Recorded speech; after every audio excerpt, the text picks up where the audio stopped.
Hello everyone, welcome to career study. This is Sandeep Kumar और आज के इस सेशन के साथ हम स्टार्ट कर रहे हैं CDS 2 2014 का ये पार्ट 8 रहने वाला है, जहां पे हम क्वेश्चन नंबर जो मैथ्स का हमारे पास जो क्वेश्चन नंबर 71 से लेके क्वेश्चन नंबर 80 तक हैं, ये यहाँ पे कवर होंगे और डिटेल में सॉल्यूशन जो है वो हम डिस्कस करेंगे कि क्या क्या चीजें हैं। और स्टार्ट करने से पहले मैं आपको बता दूं, अगर आप अनअकैडमी पे मुझे फॉलो नहीं करते हैं तो आप अनअकैडमी पे मुझे फॉलो कर लीजिए, क्योंकि यहाँ पे आपको मेरी तरफ से फ्री क्लासेस मिल जाएंगी। अगर आप फ्री क्लासेस ज्वाइन करना चाहते हैं, प्रैक्टिस सेशन होते हैं डेली, रीजनिंग का एक दिन मैथ्स का। तो अगर आप फ्री क्लासेस के थ्रू प्रिपेयर कर रहे हैं, सेल्फ स्टडी भी कर रहे हैं, तो आप अपने आप को चेक कर सकते हैं। फ्री क्लासेस रहती हैं 10 बजे, लिंक जो है वो डिस्क्रिप्शन में आपको मिल जाएगा क्लासेस का भी। और इसके अलावा अगर आप प्लस ज्वाइन करना चाहते हैं, अगर आपको सिंगल कोर्स चाहिए जहां पे आपको सारे के सारे सब्जेक्ट मिल जाएं, तो आप अनअकैडमी प्लस ज्वाइन कर सकते हैं, जहां पे आपको इस तरह से बैच कोर्सेज मिल जाएंगे। तो ये फिलहाल हमारे कुछ कोर्सेज हैं। OTA कोर्स लॉन्च हो चुका है, IMA कोर्स, और ये सिंगल सब्सक्रिप्शन है, यानी कि आपको एक सब्सक्रिप्शन लेना है जिसमें आपको ये सारे के सारे कोर्सेज जो हैं वो मिल जाएंगे। आपके पास जो सब्सक्रिप्शन रहता है ये 1 month, 3 month, 6 month, 12 month, 24 month इस तरह से अवेलेबल रहता है। अगर आप इस कोड का यूज करेंगे करियर स्टडी लाइव का, तो आपको जो भी आपका सब्सक्रिप्शन अमाउंट होगा उस पर आपको 10% का डिस्काउंट मिल जाएगा। तो आपके पास डिस्काउंट जो है वो डिफरेंट तरह से आपको मिल जाना है। ओवरऑल काफी डिस्काउंट आपको मिल जाता है। जैसे सपोज करिए कि आपने 12 मंथ का सब्सक्रिप्शन जो है वो सिलेक्ट करा, तो यहां से जब आपको कुछ क्रेडिट मिलते हैं, जैसे ही आप अनअकैडमी पे आते हैं, फ्री क्रेडिट होते हैं वो, तो उनसे आपको 10% डिस्काउंट मिलेगा। एंड 10% जो है वो ये कोड लगाएंगे तब मिलेगा, तो आपको ओवरऑल 20% का डिस्काउंट जो है वो मिल जाता है। चलिए, सो अभी हम अगर आप ज्वाइन करना चाहते हैं, आप डेफिनेटली ज्वाइन कर सकते हैं। कोई डाउट आता है तो आप कमेंट सेक्शन में पूछ सकते हैं, और आप टेलीग्राम चैनल को जरूर ज्वाइन करिएगा। अभी हम स्टार्ट करते हैं हमारे आज के कोर्स को, जहां पे आज के वीडियो में हम करने वाले हैं 71 से लेके क्वेश्चन नंबर 80 तक। सो क्वेश्चन नंबर 71 हमारे पास है। हमें कहा है कि consider the following statement in respect of an equilateral triangle. एक इक्विलेटरल ट्रायंगल के बारे में कुछ हमें पॉइंट गिवन है।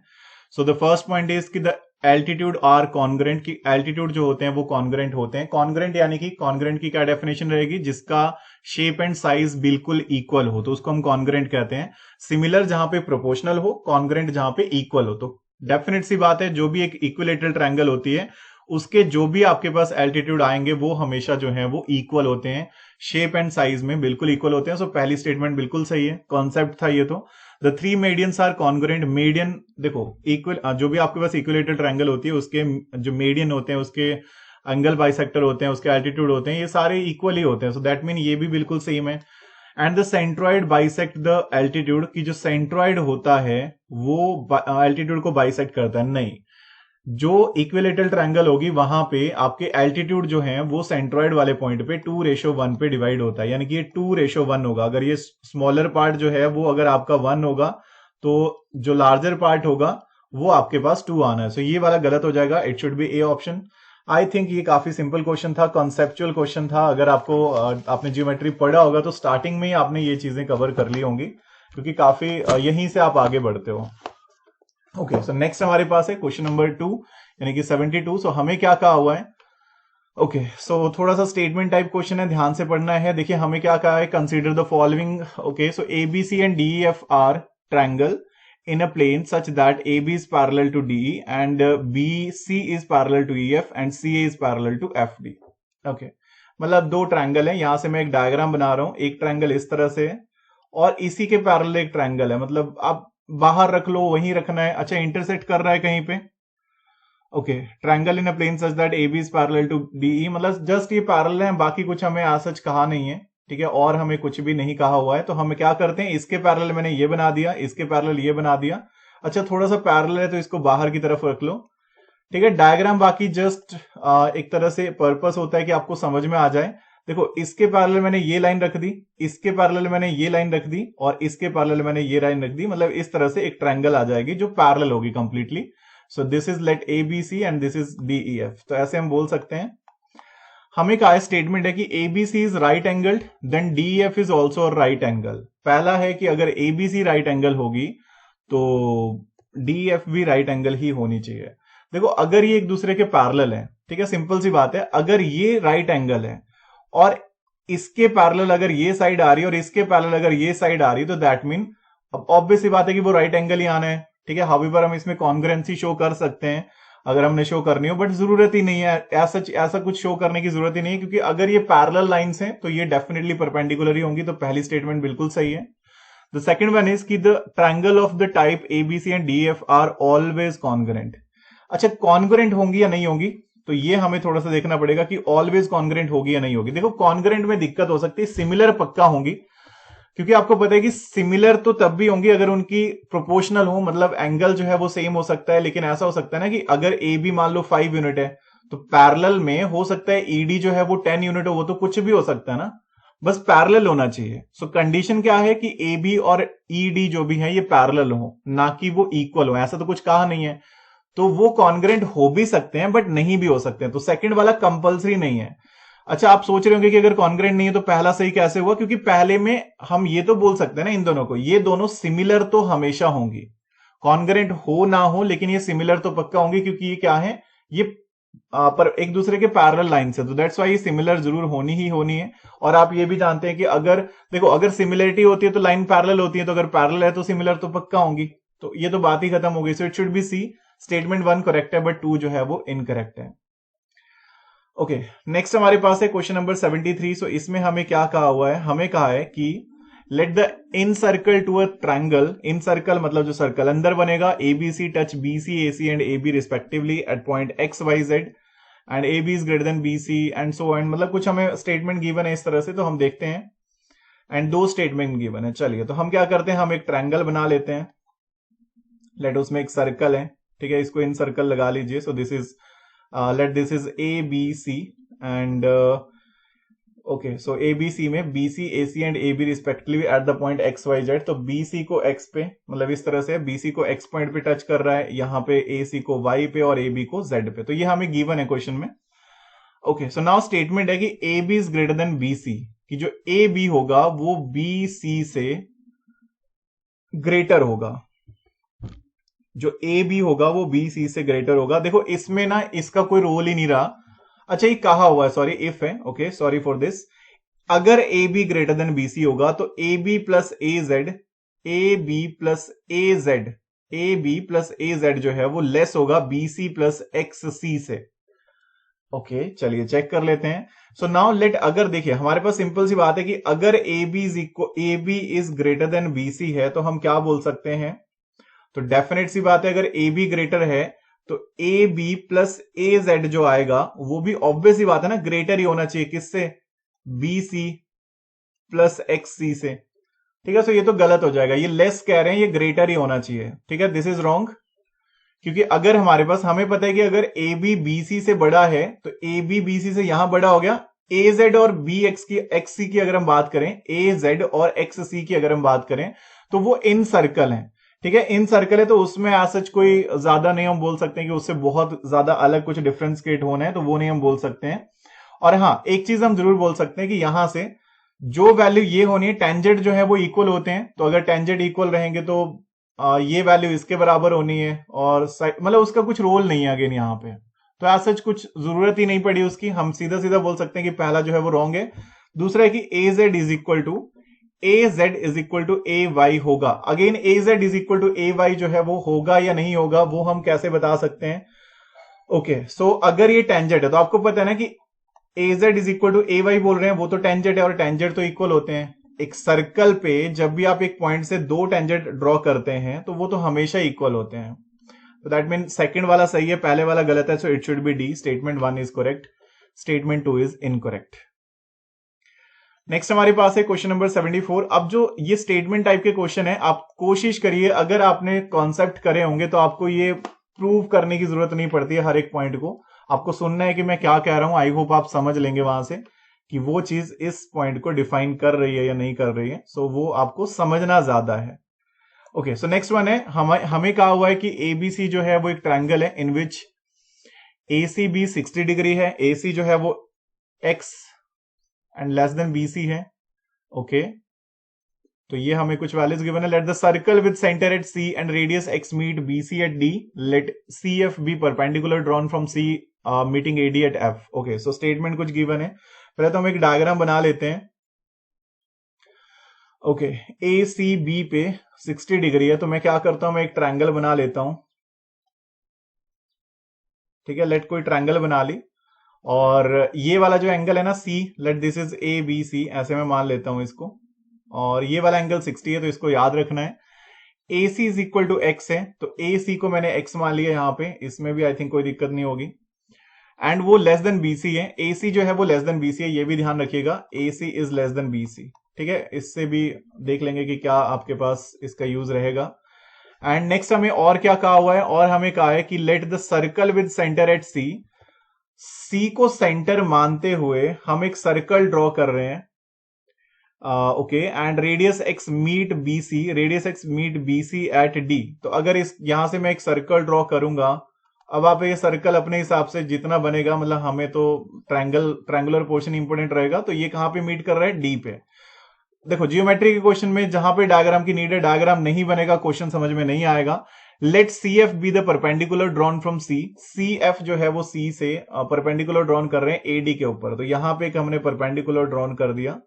सो let this is the perpendicular C F, this is F point, okay, that's it, ये हमारी डायग्राम थी। अब हमें ये बताना है कि यहां पे triangle ACD is isosceles but not equilateral. A C D जो है, ए सी डी वो आइसोसेल होगी बट वो इक्विलेटरल नहीं होगी। देखो ये चीज तो हमें पक्का पता है, 100% पता है कि आइसोसेल तो होनी होनी है, क्योंकि अगर मैं ए सी डी की बात करूं, अगर ये सर्कल की रेडियस है ना, एक्स अगर रेडियस है, तो ये सर्कल ही तो घूमा है, तो इतना भी तो एक्स ही होगा।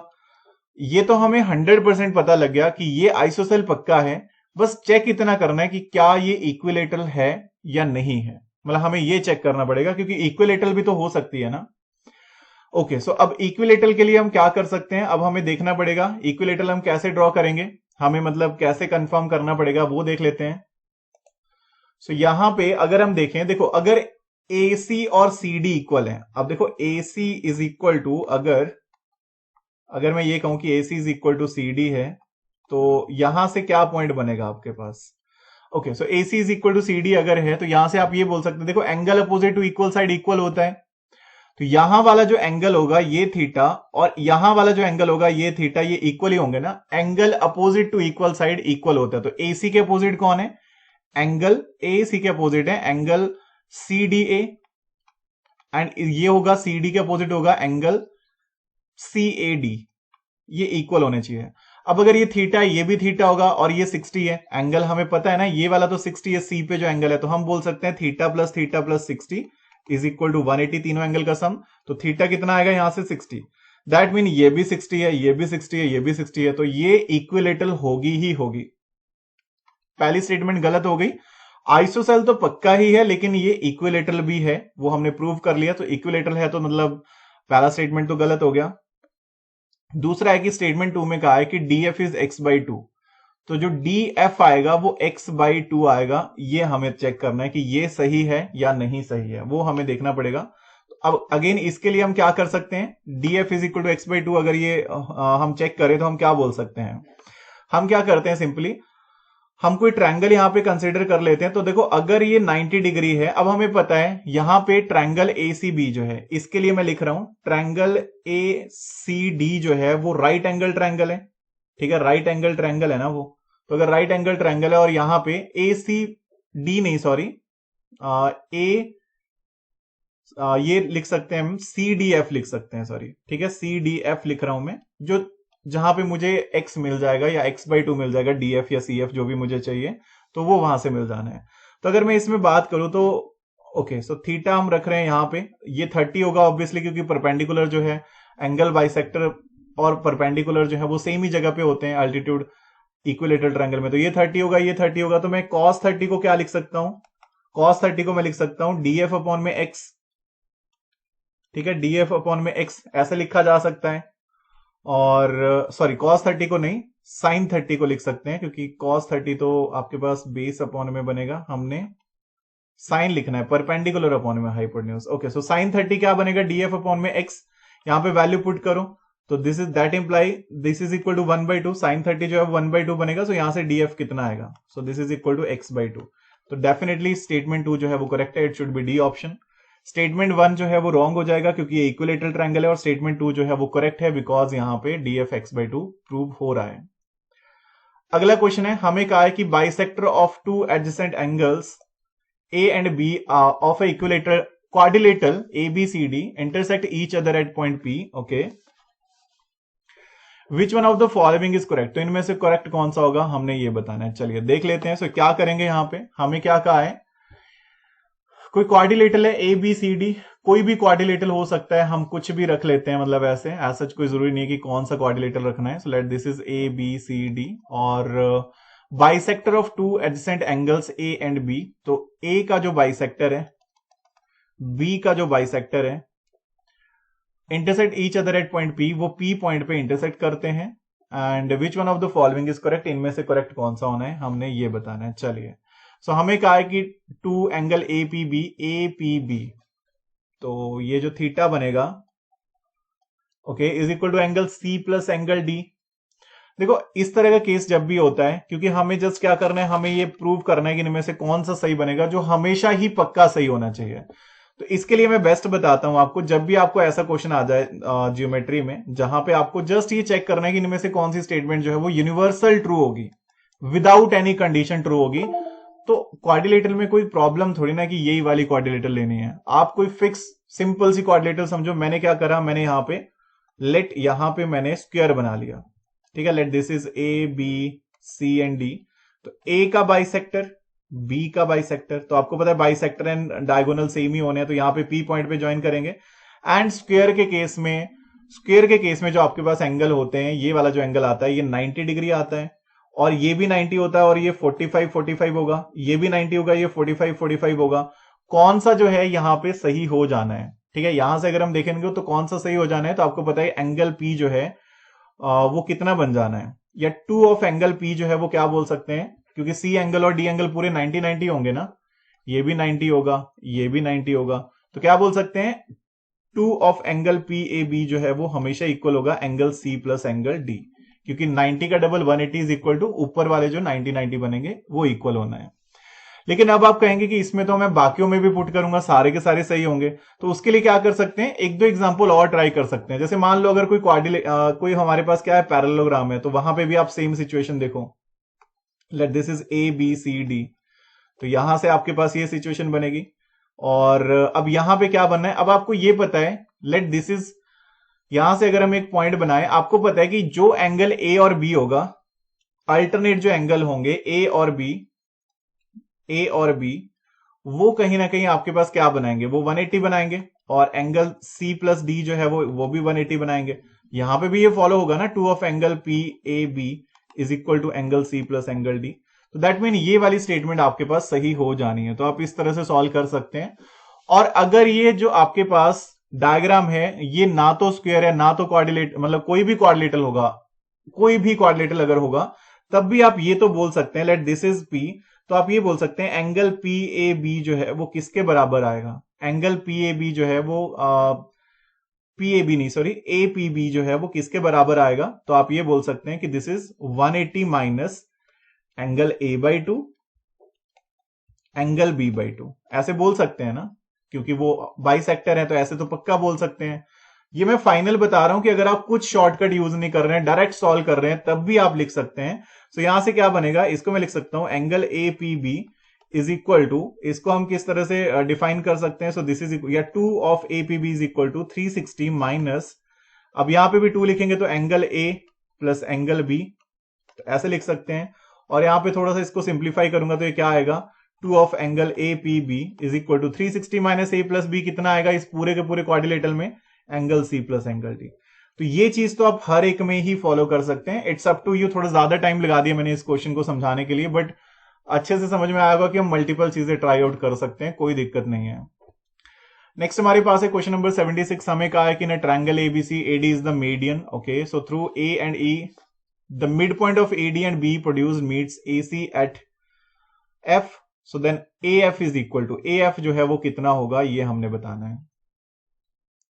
ABC हमारे पास कोई, लेट ABC जो है वो हमारे पास कोई एक ट्रायंगल है, और AD is the median. AD जो है वो एक मीडियन है, तो late this is the AD is the median.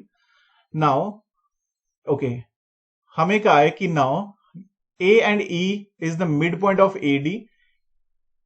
And E is the mid point of, okay sorry, E is the mid point, ये मिड पॉइंट है, याद रखना है इसको। एंड नाउ हमें क्या है कि AD and B is produced to meet AC, BE को हमने AC को मीट करवा दिया, कहां पे, एट F, यहां पे F हमने लिख दिया। So then AF is equal to, AF किसके बराबर होगा हमने ये बताना है। चलिए सो कैसे ये चीज हम फाइंड आउट कर सकते हैं। अब हमने अगर AF बताना है कि किसके बराबर होगा तो हमें क्या करना पड़ेगा यहां से। देखो अगेन हम सिंपल्स में जाएंगे, ज्यादा सिंपल चीजों में जाएंगे, हमने कॉम्प्लिकेटेड नहीं बनाना है चीजों को, ठीक है। जितना ज्यादा कॉम्प्लिकेटेड बनाएंगे उतना ज्यादा प्रॉब्लम होगा, जितना ज्यादा सिंपल बनाएंगे उतना ज्यादा आपके लिए बेटर ही रहना है। तो हम सिंपली क्या कर सकते हैं यहां से, ठीक है, अगर हमने ये निकालना है कि AF आपके पास कितना होगा और हमें ये गिवन है कि ये सामने जो है वो मीडियन जो है उसको कट कर रहा है, क्रॉस कर रहा है सेंटर पॉइंट से, ओके। तो हम क्या कर सकते हैं, हमें सिंपली ये देखना है कि आपके पास अगर E जो है वो मिड पॉइंट है, अगर आपके पास E मिड पॉइंट होगा तो यहां से हम क्या कर सकते हैं, ओके। चलिए एक तो आपके पास AEF ट्रायंगल बनेगा और एक ADC, तो क्या आपके पास ये ट्रायंगल जो है इनके बीच में कोई रिलेशन बनेगा। सो एंगल ये दोनों में कॉमन होगा और इसके अलावा जो है आपके पास, ओके, बाकी तो इसमें कुछ कॉमन होना नहीं है। सो अगर सिंपली हम क्या करते हैं, जैसे BF के पैरेलल अगर हम एक लाइन ड्रॉ कर देते हैं, सपोज करो कोई भी हमने BF के पैरेलल जो है वो लाइन ड्रॉ करी और ये कोई भी FG पॉइंट आ गया। So now the simple point is, mid point theorem के अकॉर्डिंग अगर हम बात करें तो F जो है वो किसका मिड पॉइंट होगा, मिड पॉइंट किसका होना है, वो ऑफ AG होना है। तो आप ये बोल सकते हैं कि AF जो है वो बराबर होगा FG के।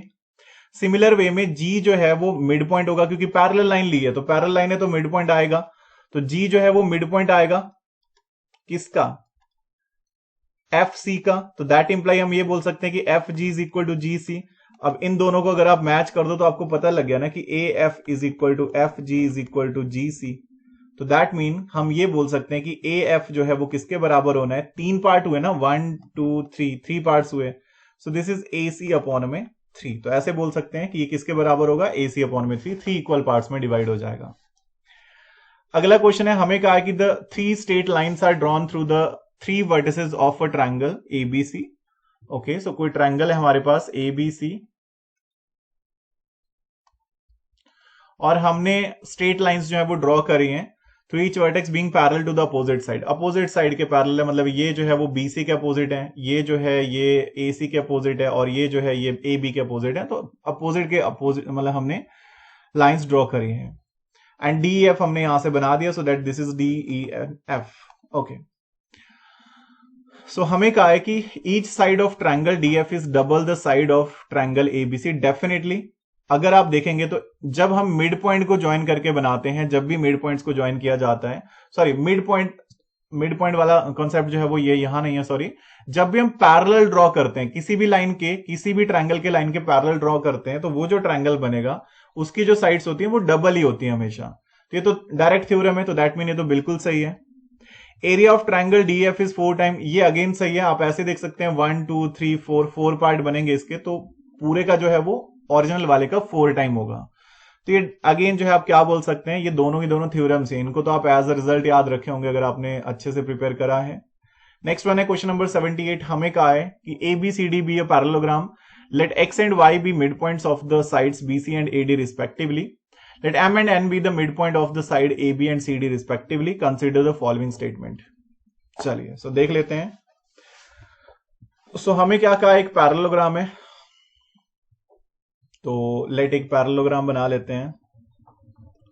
सो एक पैरेललोग्राम है और X एंड Y जो है वो मिड पॉइंट है and this is let A B C and D, A B C and D। Okay, so X and Y जो है वो मिड पॉइंट है BC, तो BC का मिड पॉइंट X और AD का मिड पॉइंट जो है वो Y है। एंड M एंड N जो है वो AB, यहाँ पे M जो है वो इसका मिड पॉइंट है और N जो है वो इसका मिड पॉइंट है। तो ऐसे कुछ कुछ वैल्यू हमें मिल गई।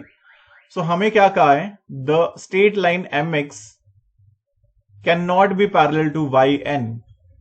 MX जो होगी वो YN के पैरेलल नहीं हो सकती, जो बिल्कुल गलत है। डेफिनेटली पैरेलल ही होगी। देखो अगर आपके पास ABCD एक पैरेललोग्राम है तो जो इनके मिड पॉइंट को सामने वाले की लाइंस के मिड पॉइंट जो ज्वाइन किए जाएंगे वो हमेशा पैरेलल ही आना है। आप इसको ऐसे भी ड्रॉ करके देख सकते हैं। अगर आप देखेंगे मिड पॉइंट को जब आप ज्वाइन करते हैं तो आपके पास एक रोम्बस बनता है, और आपको पता है कि रोम्बस में भी आमने सामने वाली साइड्स जो है वो इक्वल होती हैं और पैरेलल होती हैं। तो दैट मीन ये तो गलत हो गया, पैरेलल तो होनी है, ये मना कर रहे हैं कि can not be parallel. The straight line A C B D, okay, मतलब ये जो डायगोनल्स आएंगे A C B D X Y and M N meet at a point, वो किसी एक पॉइंट पे मीट करेंगे। ये सारे के सारे जो है वो किसी एक पॉइंट पे मीट करेंगे, डेफिनेटली मीट करेंगे। पैरेललोग्राम को आप कितने भी एंगल पे रख लो, ये जो है ये हमेशा ही एक ही पॉइंट पे मीट करेंगे, डेफिनेट सी बात है ये भी। So it should be again true. Okay, पहले वाला गलत है, दूसरा सही है, so it should be B option. तो आई होप ये क्लियर होना चाहिए। ठीक है, सो आई होप ये क्लियर होगा। तो ये हमेशा ध्यान रखना है आपको कि जो भी दो लाइन होती है ना पैरेलल टू एक लाइन के पैरेलल जो दो लाइनें होती हैं वो हमेशा पैरेलल ही होती हैं।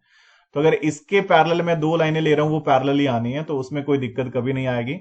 और डायगोनल जो होते हैं वो बाइसेक्ट भी करते हैं एक दूसरे को, तो दैट मीन वो भी टच होने एक ही पॉइंट पे, तो उसमें भी कोई प्रॉब्लम नहीं होगा। नेक्स्ट हमारे पास है कि the code of an arc of a circle is of length x, the height of the arc is y and the radius of the circle is z, which one of the following is correct. एक circle है और late उसमें इस तरह की कोई situation है, O centre हो गया एंड हमें कहा हुआ है z जो है वो रेडियस है, तो z ये होगा, z ये होगा, और इसको अगर मैं ज्वाइन कर दूं, सो नाउ हमें ये कहा हुआ है कि code of an arc of circle is of length x, तो कोड जो है वो x लेंथ की है।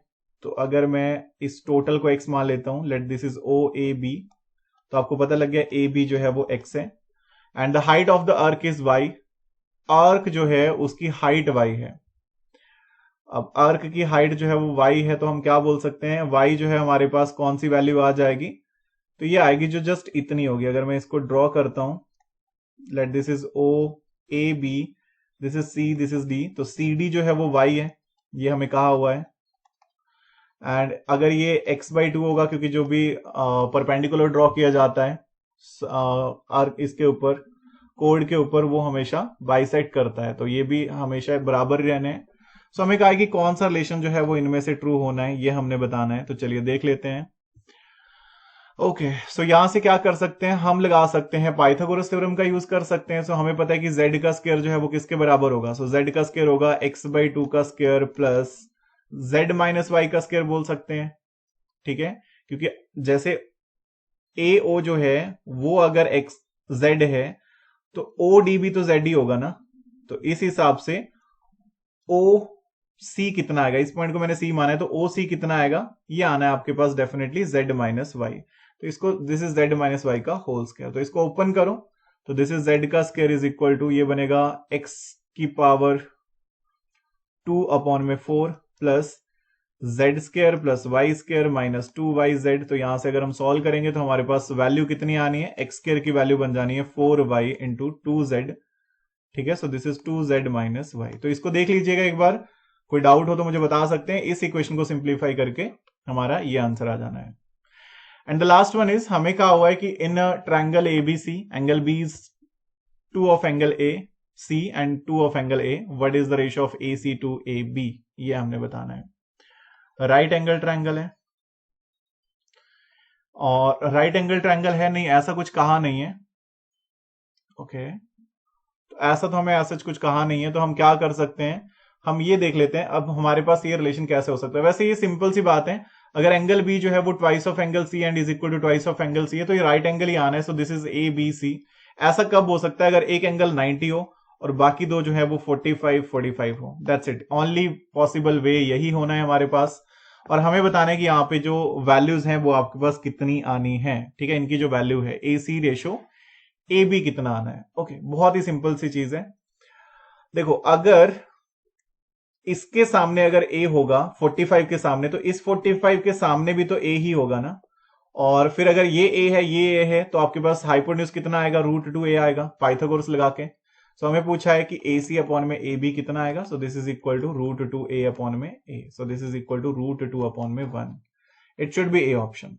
तो ये थे हमारे कुछ क्वेश्चन। आई होप आपको ये क्वेश्चन जो है वो समझ में आए होंगे। कोई भी डाउट अगर आपको आए तो आप मुझे बता सकते हैं कमेंट सेक्शन में। बाकी फिलहाल करते हैं इस सेशन को ऑफ, मिलते हैं आपसे नेक्स्ट सेशन में जहां पे हम इसी तरह के और क्वेश्चन करेंगे।